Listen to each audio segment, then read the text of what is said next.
Friends subscribe कीजिए wifi study channel को और बेल आइकन को दबाइए लेटेस्ट एग्जाम वीडियो सबसे पहले देखने के लिए। Hello friends, welcome to wifistudy.com changing the way of learning presents top 10 economics question. So friends, जैसा कि आप सभी को पता है, डेली मैं आपके लिए टॉप 10 यानी कि 10 महत्वपूर्ण क्वेश्चन लेके आता हूं अलग अलग सब्जेक्ट से। तो आज मैं आपको इको के इंपॉर्टेंट क्वेश्चंस डिस्कस करने वाला हूं। सो फ्रेंड्स, जैसा कि आप सभी को पता है हमारे पैकेज के बारे में, यहाँ पे videos, practice test, test series, previous year paper, live class सभी कुछ आपको अवेलेबल हो रहा है सिर्फ और सिर्फ थोड़ा सा अमाउंट के अंदर। यहाँ पे आपकी प्रिपरेशन करना बहुत आसान है फ्रेंड्स, एक बहुत ही इनोवेटिव तरीका है जिससे आप प्रिपरेशन कर सकते हैं।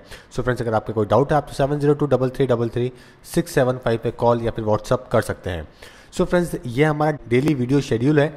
जैसा कि आज क्या है, थर्सडे है, तो मैं आपके सामने इकोनॉमिक्स के टॉप 10 क्वेश्चन लेके आया हूँ। डिस्कस करते हैं पहला क्वेश्चन, द की फैक्टर और के factor analysis is related with. तो जो ये के फैक्टर एनालिसिस है, ये किस चीज से रिलेटेड है? पहला economic growth rate, second trends in foreign trade, causes of mortality या फिर इंफ्रास्ट्रक्चर फैसिलिटीज। ठीक है, तो ये आपके सामने चार ऑप्शन है और उम्मीद करता हूं कि काफी लोगों को के फैक्टर के बारे में पता होगा। के फैक्टर या फिर इसको की फैक्टर भी कहते हैं। ठीक है, तो फ्रेंड्स, इसका जो सही आंसर है के फैक्टर या फिर की फैक्टर एनालिसिस किससे रिलेटेड है? ये कॉजेज ऑफ मोर्टेलिटी से है, कॉजेज ऑफ मोर्टेलिटी रेट से रिलेटेड है। देखिए फ्रेंड्स, अगर जब अपन की फैक्टर की बात करते हैं, जैसे कि एक इंडिविजुअल मैंने ईयर लिया, एक ईयर के अंदर मैंने एक पर्टिकुलर एरिया लिया। ओके, इस एरिया के अंदर अगर मैं 1000 पर्सन लेता हूं, एक साल के अंदर एक पर्टिकुलर एरिया के अंदर, इस एरिया के अंदर 1000 पर्सन लेता हूं, तो मैं एक एनालिसिस करता हूं कि कितने यहाँ पे बर्थ हुए, कितनी यहाँ पे डेथ हुई, कितने इमिग्रेशंस हुए और कितने माइग्रेशंस हुए। इन सभी को स्टडी करने के बाद में एक टेक्निक होती है जिससे मैं क्या करता हूं, पॉपुलेशन को फोरकास्ट करता हूं, कितनी फ्लक्चुएशन आएगी पॉपुलेशन में। Okay, population fluctuation. तो ये सब देखने के बाद में जिस टेक्निक से मैं ये देखता हूं, उस टेक्निक को कहते हैं की फैक्टर एनालिसिस। की फैक्टर एनालिसिस, ठीक है, जो कि क्या बताएगा आपको, जैसे कि मैंने आपको बताया, बर्थ, डेथ, इमिग्रेशन, माइग्रेशन, इन सभी को मैं देखूंगा एक पर्टिकुलर ईयर के अंदर, एक और पर्टिकुलर पीरियड के अंदर, यानी और पर्टिकुलर एरिया के अंदर। तो वहां पे मुझे पता लगेगा कि कई सारी डेथ हुई है, इमिग्रेशन हुए हैं। ठीक है, तो वहां से मैं क्या पता करूंगा कि आने वाले टाइम में कैसे पॉपुलेशन में फ्लक्चुएशन आएगा, और उस टेक्निक का नाम क्या है, की फैक्टर एनालिसिस। साथ में देखिए फ्रेंड्स, यहाँ पे ऑप्शन के अंदर आपके पास में चारों नहीं है, लेकिन जो इंपॉर्टेंट है वो सी यहाँ पे है, कॉजेज ऑफ मोर्टेलिटी। यानी कि जो ये वाला ऑप्शन है, डेथ वाला, मोर्टेलिटी रेट क्या होती है? मोर्टेलिटी रेट को अपन डेथ रेट भी कहते हैं। ये क्या होती है? 1000 लोगों के अंदर कितनी डेथ हुई एक पर्टिकुलर ईयर के अंदर। जैसे कि अगर कोई एग्जांपल देता है, 9.5 मोर्टेलिटी रेट है, इसका मतलब 1000 की पॉपुलेशन में 9.5 लोगों की डेथ हुई है उस पर्टिकुलर ईयर के अंदर। ओके, तो इसके मेजर करने को ही अपन कहते हैं mortality rate. Measure of A number of death in a particular population, उसको अपन कहते हैं मोर्टेलिटी रेट या फिर डेथ रेट। तो फ्रेंड्स, यहाँ पे क्या है, कॉज पता करने का मोर्टेलिटी रेट का, ये है की फैक्टर एनालिसिस। ठीक है, यहाँ पे मैंने दे भी रखा है, mortality is equal to death पर है पॉपुलेशन, यानी कि डेथ अपॉन पॉपुलेशन, अपन इसको 1000 में देखते हैं। ओके, तो इस तरीके से आपका आंसर निकलता है सी।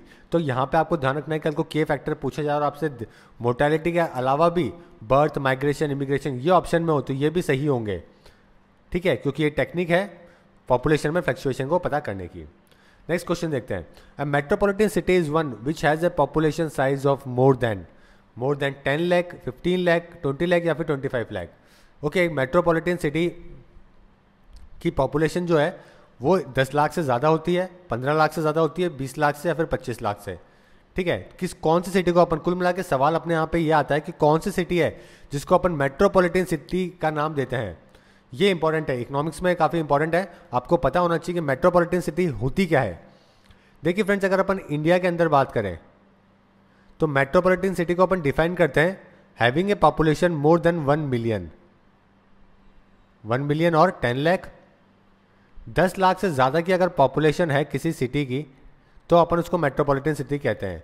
अगर 2011 के सेंसस की बात की जाए तो इंडिया में 46 क्या है, मेट्रोपॉलिटन सिटीज़ हैं जिनकी पॉपुलेशन 10 लाख से ज़्यादा है। टॉप 10 की बात करें अगर अपन, तो जैसे कि मुंबई, उसके बाद दिल्ली, फिर कोलकाता, चेन्नई, बेंगलुरु, हैदराबाद, अहमदाबाद, सूरत, पुणे और जयपुर। ये सब इंपॉर्टेंट टॉप 10 मेट्रोपॉलिटन सिटीज़ है। इसके अलावा 46 मेट्रोपॉलिटन सिटीज़ है, यानी कि जिनकी पॉपुलेशन जो है वो 10 लाख से ज़्यादा है।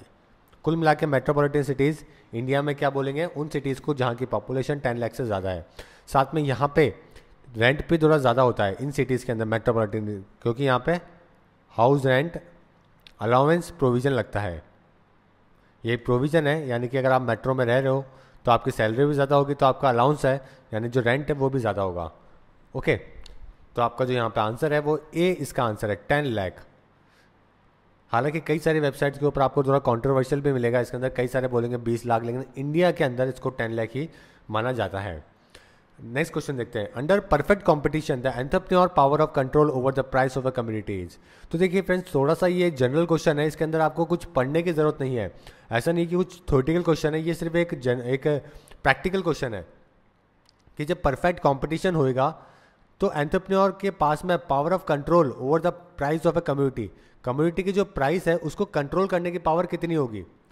ओके, तो आपके सामने 4 ऑप्शंस है। टोटल पावर उसी के पास है, कंसिडरेबल है, सम है या फिर नन है। ओके, तो देखिए फ्रेंड्स, उम्मीद है कि यहाँ पे काफ़ी सारे लोग आपका अपना अपना आंसर पिक कर रहे होंगे, और इसके साथ में आपको उसका रीज़न भी पता होना ज़रूरी है कि ऐसा क्यों है। तो इसका जो सही आंसर है वो डी इसका सही आंसर है, नन। देखिए फ्रेंड्स, जब अपन बात कर रहे थे कंपटीशन की, जब अपन बात करते हैं एक परफेक्ट कंपटीशन की, तो एंटरप्रेन्योर को अपनी जो कम्युनिटी की प्राइस है उसको बिल्कुल भी उसको कांस्टेंट नहीं रख पाता है, वो उसमें फ्लक्चुएशन बहुत ज़्यादा होता है, यानी कि उसके पास जो पावर ऑफ कंट्रोल करने की है पावर है वो बिल्कुल भी नहीं रह पाती है। फॉर एग्जांपल अगर मैं एग्जांपल दूं, ठीक है, उबर और ओला का, ठीक है, उबर और ओला का जब इन्होंने स्टार्ट किया था तब काफ़ी ज़्यादा इनकी रेट्स इनिशियली हाई थी, यहाँ पे भी इनकी हाई थी, फिर इन्होंने लो पे देना चालू किया, फ्री में तो ये शुरू में तो ये दोनों फ्री स्कीम इन्होंने स्टार्ट करी थी, उसके बाद में प्राइसेस बढ़ाई, फिर उसके बाद लोअर करी, वापस हायर करी, अब वापस लोअर करने वाले हैं। तो देखिए फ्रेंड्स, कुल मिला के मैं ये बोल रहा हूँ कि जब परफेक्ट कंपटीशन होता है तो कुल मिला के डिपेंड करता है मार्केट के ऊपर कि आपकी जो प्राइस की कम्युनिटी है वो कितनी होगी, ना कि किसी एंटरप्रेन्योर के हाथ में होती है। उसको वैसे ही फ्लक्चुएट करवानी पड़ेगी जैसे कि सामने वाला आपका कॉम्पिटिटर करवा रहा है। तो इसी वजह से इसका जो आंसर है वो डी आया है। नेक्स्ट क्वेश्चन देखते हैं। The technique of presenting data bye pictograph was developed by. जो टेक्निक है कि अपन कोई भी डाटा को पिक्टोग्राफिक फॉर्म में, पिक्चर के फॉर्म में डेवलप करते हैं, ये किन्होंने दी थी। इससे फ्रेंड्स इकोनॉमिक्स के अंदर बहुत ज़्यादा फायदा मिला था। ओके, इकोनॉमिक्स में बहुत ज़्यादा डेवलपमेंट हुआ था जब चीज़ें पिक्टोग्राफिक रिप्रेजेंटेशन में आने लगी थी। तो यहाँ का जो सही आंसर है वह है ओटो नूरत। ओके, ये पर्सन थे जिन्होंने पिक्टोग्राफिक को रिप्रेजेंट किया और स्टार्ट किया। ओके, सबसे पहले तो पिक्टोग्राफ होता क्या है, एक पिक्टोरियल रिप्रेजेंटेशन होता है, ठीक है, एक रिप्रेजेंटेशन होता है स्टैट्स का, किसके ऊपर, चार्ट के ऊपर, किसी भी ग्राफ के ऊपर कर सकते हो, ओके, या फिर कंप्यूटर स्क्रीन के ऊपर कर सकते हो। इससे काफ़ी ज़्यादा मदद मिलती है मैनेजमेंट में। ओके, इन्हीं के द्वारा एक स्टार्ट किया हुआ था आईसो, एक टाइप होता है आईसो टाइप। इसका मतलब क्या है, international system of typographic picture education. और ये एक मेथड है दिखाने का क्या, सोशल, टेक्नोलॉजिकल, बायोलॉजिकल, जो हिस्टोरिकल जो कनेक्शंस होते हैं, ठीक है, जैसे कि मैंने आपको बताया सोशल हुआ, टेक्निकल हुआ, बायोलॉजिकल हुआ, हिस्टोरिकल हुआ, इन सभी कनेक्शन को किस फॉर्म के अंदर, पिक्टोरियल फॉर्म के अंदर। और ये पहली बार ऐसा हुआ था, और कहाँ हुआ था, इसको नाम दिया गया वियना मेथड। ऑस्ट्रिया की कैपिटल है वियना, वहीं के ये पर्सन थे, ऑस्ट्रियन थे ये, ओटो, ठीक है, तो इसको नाम दिया Vienna method of pictorial statics. और ये फाउंडर भी थे इस म्यूजियम के, जहाँ पे बाद में रखा गया, यहाँ पे कौन, न्यूटा रुअर्थ, ठीक है। तो कुल मिला के वियना मेथड के फाउंडर ये, और वियना मेथड में पिक्टोग्राफिक के बारे में बताया गया था। तो आपका जो आंसर है वो सी होता है। देखते हैं नेक्स्ट क्वेश्चन। द टर्म नीर एंड रीर आर रिलेटेड विद। तो NEER और साथ में REER किस चीज़ से रिलेटेड है, फॉरेन एक्सचेंज ट्रेड से, इकोनॉमिक्स से, रिसोर्सेज से, national and regional economic quality से, या फिर इन्वायरमेंटल रेगुलेशन से। तो फ्रेंड्स यहाँ पे जो सही आंसर है वो ए आपका सही आंसर है, foreign exchange rate. Foreign exchange rate. अब सबसे पहले आपको ये समझना जरूरी कि नीर और रीर होता क्या है। देखिए फ्रेंड्स, अगर अपन इसकी बात करें नीर की, तो ये होता क्या है अपना नॉमिनल इफेक्टिव एक्सचेंज रेट है, नॉमिनल इफेक्टिव एक्सचेंज रेट है ये। ओके, ये क्या है? अनएडजस्टेड वेटेज तरीका है। वेटेज अनएडजस्टेड क्या है? वेटेज एवरेज रेट है जो कि एक कंट्री के करेंसी की होती है जब वो उसको एक्सचेंज करेगा या फिर कंपेयर करेगा basket of multiple foreign currencies से। ओके, मैंने क्या कहा आपको? अनएडजस्टेड वेटेज एवरेज रेट है जो कि एक करेंसी की होगी किसी भी एक देश की, फॉर एग्जांपल इंडिया की। जब वो कंपेयर करेगा, ठीक है, कई सारे बास्केट ऑफ करेंसीज से, डॉलर, पाउंड, यूरो, ओके, इन सभी से, तो ऐसे करने के बाद जो रेट आएगी वो होगी उसकी नॉमिनल इफेक्टिव एक्सचेंज रेट, जब वो दोनों को कंपेयर करेगा। ये एक इंडिकेटर है। क्या है इंडिकेटर? एक कॉम्पिटिटिवनेस का, इंटरनेशनल कॉम्पिटिटिवनेस का, जो फॉरेन एक्सचेंज या फिर फॉरेक्स मार्केट में होता है। ओके, तो ये तो हुआ आपका नीर। अगर अब रीर क्या है? रीर के अंदर कुछ नहीं है, सिर्फ यहाँ पे एक रियल आ जाएगा, रियल इफेक्टिव एक्सचेंज रेट आ जाएगी। इसमें रियल आ गया तो कुल मिला के जो अनएडजस्टेड वेटेज एवरेज स्केल था, एवरेज रेट था अनएडजस्टेड, इसको एडजस्ट कर दिया गया है रियल के अंदर। ओके, और कुल मिला के जो इन्फ्लेशन है उसको भी चेक कर लिया गया है। इन्फ्लेशन के रेट को चेक करने के बाद में ये रेट निकाली गई है। तो ये क्या, कुल मिला के यहाँ पे जो वैल्यू है उसको एडजस्ट कर दिया तो ये बन गया रियल। पहले नॉमिनल था, उसके बाद में रियल बन गया है। ओके, इतना सा फर्क है। तो इस तरीके से ये दोनों किससे रिलेटेड है? एक्सचेंज रेट से रिलेटेड है, फॉरेन एक्सचेंज रेट। देखते हैं next question. Which Indian company has been included for the first time in US as index NASDAQ 100? तो बहुत पुराना क्वेश्चन है, लेकिन आपको लिए जानना जरूरी है इकोनॉमिक्स में कि पहली इंडियन कंपनी कौन सी थी जो कि इंक्लूड हुई थी यूएस के इंडेक्स के अंदर। कौन सा? नैस्डैक 100 के अंदर। ठीक है, नैस्डैक क्या है? एक स्टॉक मार्केट इंडेक्स है जो यहाँ पे 100 लार्जेस्ट जो नॉन फाइनेंशियल कंपनीज है वो लिस्टेड है। ओके, और यहाँ पे फ्रेंड्स जो पहली भारतीय कंपनी थी वो थी इन्फोसिस। इन्फोसिस वो कंपनी थी जो कि इसके अंदर लिस्ट हुई थी। फर्स्ट कंपनी बनी थी जो कि नैस्डैक के अंदर हुई थी 1999 के अंदर, ऐसा हुआ था। ओके, तो ये चीज़ आपको ध्यान रखनी है। नेक्स्ट क्वेश्चन देखते हैं। Consider the following statement regarding the feature of the world bank. तो वर्ल्ड बैंक के कुछ फीचर्स है, उस पर आपको गौर करना है। जैसे कि the board of governors is the supreme body. Board of governor है वो सुप्रीम बॉडी है यहाँ पे। द वोटिंग पावर जो गवर्नर की है, ओके, वो किससे रिलेट करती है? Financial contribution of the country के कंसर्न से। The voting power of a governor of a member country is related to the financial contribution of the countries concern. Third क्या है? It gives short term loan to its member to correct that temporary balance of payment dish equilibrium.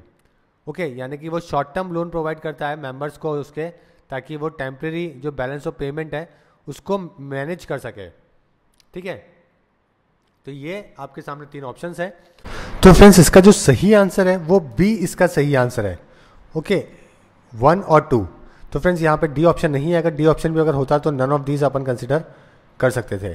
ठीक है, तो यहाँ पे देखिए friends जो इसका फर्स्ट और सेकंड जो आंसर है वो सही है। बोर्ड ऑफ गवर्नर क्या है? यहाँ पे सुप्रीम बॉडी है, और साथ में जो वोटिंग पावर है गवर्नर के पास में, जो हर एक होती है, गवर्नर जो होता है, मेंबर होता है, वो देश के ऊपर डिपेंड करता है कि उसकी फाइनेंशियल कंट्रीब्यूशन कैसा है कंट्री का, उस पर उसके वोटिंग पावर कंसर्न करती है। ठीक है, साथ में यहाँ पे शॉर्ट टर्म लोन के बजाय लॉन्ग टर्म लोन दिया जाता है। देखिए फ्रेंड्स, अगर वर्ल्ड बैंक की अगर अपन बात करें तो कुछ डिटेल है जो कि मैं आपको बताना चाहूँगा और उम्मीद है कि आपको भी पता होगी। ओके, सबसे पहले तो वर्ल्ड बैंक ग्रुप से अलग है। वर्ल्ड बैंक ग्रुप के अंदर तो 5 ऑर्गेनाइजेशंस है, लेकिन वर्ल्ड बैंक के अंदर अपन 2 चीज़ों की बात करते हैं, IBRD और साथ में IDA। इन दोनों को मिला के वर्ल्ड बैंक बनता है। IBRD क्या है? International bank for reconstruction and development, और ये इंटरनेशनल डेवलपमेंट एसोसिएशन। ओके, दोनों को मिला के बनता है। और मोटिव क्या है इनका? अगर इनका गोल की बात करें तो गोल क्या है? Reduction of poverty. अगर IBRD की बात करें फ्रेंड्स तो ये मिडिल इनकम जो देश हैं उनको लोन देता है, मिडिल इनकम नेशंस को, और IDA जो लोअर इनकम वाले देश हैं, ठीक है, उनको लोन देता है। दोनों को काफ़ी ड्यूरेशन मिलती है। IDA के अंदर इंटरेस्ट भी नहीं देना पड़ता, इसलिए इसको soft loan window of the world भी कहते हैं। तो साथ में आपको ये भी ध्यान रखना है कि वर्ल्ड बैंक का जो मोटो है, कई बार मैंने देखा है कि मोटो भी वर्ल्ड बैंक का पूछ लेते हैं, तो क्या है? Working for a world free of poverty. तो फ्री ऑफ पॉवर्टी से भी आप याद रख सकते हैं। इनका मोटिव क्या है? दुनिया को पॉवर्टी से फ्री करना। ठीक है। इसके अलावा इनके अगर हेडक्वार्टर की बात करें तो हेडक्वार्टर वाशिंगटन डीसी में ही है। हेडक्वार्टर कहाँ पर है? डीसी के अंदर, वाशिंगटन डीसी, डीसी यानी कि डिस्ट्रिक्ट ऑफ कोलंबिया। और आईएमएफ का भी यहीं पे ही है। फॉर्मेशन कब हुआ था इसका? फॉर्मेशन डेट देखें तो जुलाई 1945 में वर्ल्ड बैंक बना था। मेंबरशिप राइट नाउ बात करें तो 189 कंट्रीज तो मेंबर हैं किसके? आईबीआरडी के। और 173 कंट्रीज मेंबर हैं किसके? आईडीए के। और अभी यहाँ पे की पीपल कौन थे पहले? जिम योंग किम है। ओके,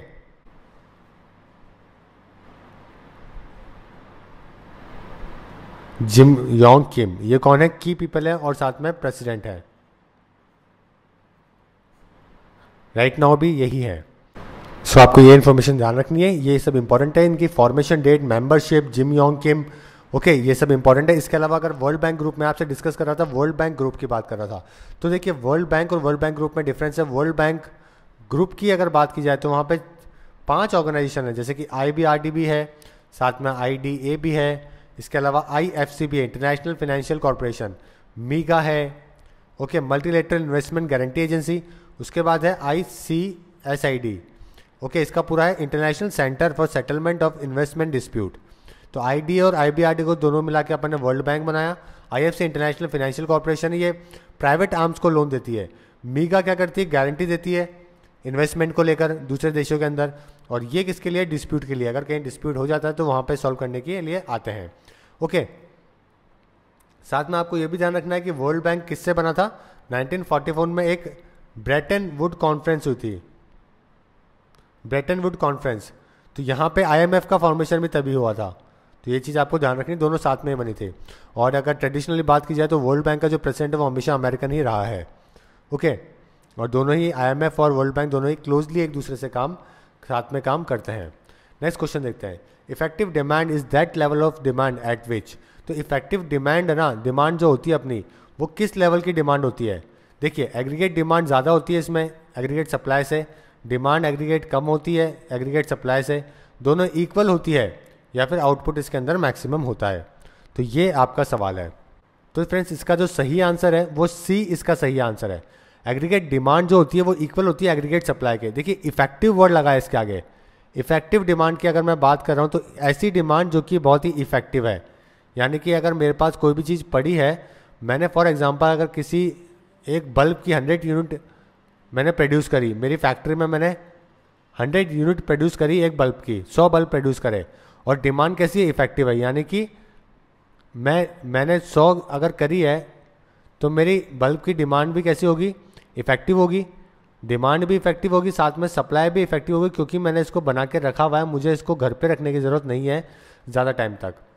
तो अगर इफेक्टिव डिमांड है तो सप्लाई भी कैसी होगी? इफेक्टिव होगी, और दोनों बराबर होंगे। इसीलिए इसका जो आंसर है वो सी है। देखते हैं नेक्स्ट सवाल। The minimum price below which the seller will not sell the good is known as. तो जो मिनिमम प्राइस होती है जिसके नीचे जो सेलर है वो कभी भी नहीं बेचता है अपने गुड्स को, उसको क्या कहते हैं? Estimated price, administrated price, reserve price, या फिर शेडो प्राइस। ओके, तो ऐसी जैसे कि फॉर एग्जांपल अगर कोई एक टी शर्ट है और किसी शॉप के ऊपर 200 रुपीज़ में उसको बेच रहा है, ठीक है, लेकिन 100 रुपये से नीचे वो उसको बेचने को ही तैयार नहीं है। ओके, ये मिनिमम प्राइस है जिस पे वो बेचेगा, इससे नीचे बेचेगा तो उसको नुकसान होगा। ओके, तो ये मिनिमम प्राइस है जिस पे वो बेचने की कोशिश कर रहा है। तो इस प्राइस को अपन क्या कहते हैं? तो ये प्राइस को अपन कहते हैं रिजर्व प्राइस। सी आपका आंसर हुआ। रिजर्व प्राइस वो प्राइस है जिसके नीचे कभी भी सेलर अपने किसी भी प्रोडक्ट को नहीं बेचेगा।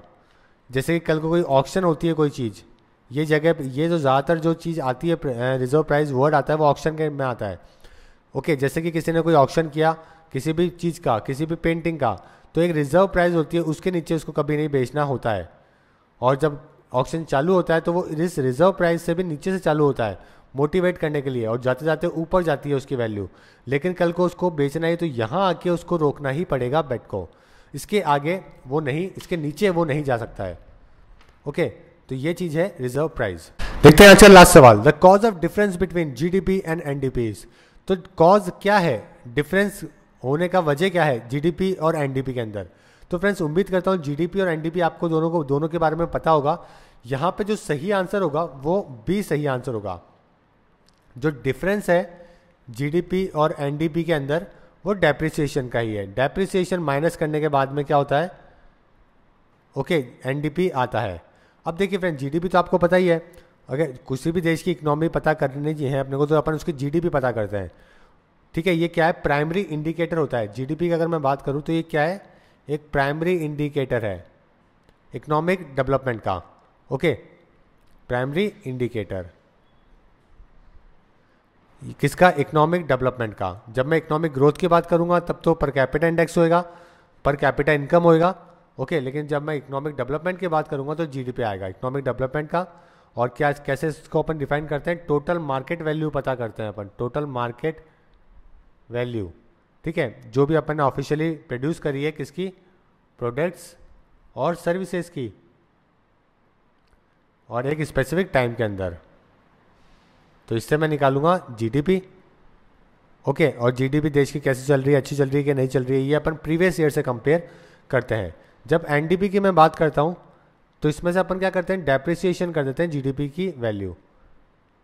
डेप्रिसिएशन यानी कि जो वियर एंड टेयर आया है, जो एसेट्स के अंदर जो नुकसान हुआ है, जो अपन ने एक साल काम में लेने के बाद में या कोई भी चीज़, ठीक है, ओवर द टाइम जो वेयर एंड टेयर आया है, तो उसको हटाने के बाद में यानी कि डेप्रिशिएट करने के बाद में जो जीडीपी में से डेप्रिसिएशन किया आपने तो क्या बचा, एनडीपी बचा, नेट डोमेस्टिक प्रोडक्ट, ठीक है।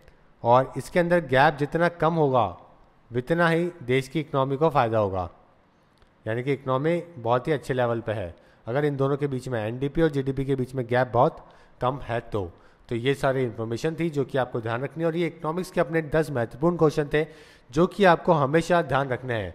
सो उम्मीद है फ्रेंड्स इससे आपको पेपर में बहुत हेल्प मिलेगी, और इस वीडियो को आप लाइक भी करेंगे, शेयर भी करेंगे और कमेंट जरूर करेंगे कि ये वीडियो आपको कैसे लगा। So friends thank you and all the best for upcoming exam.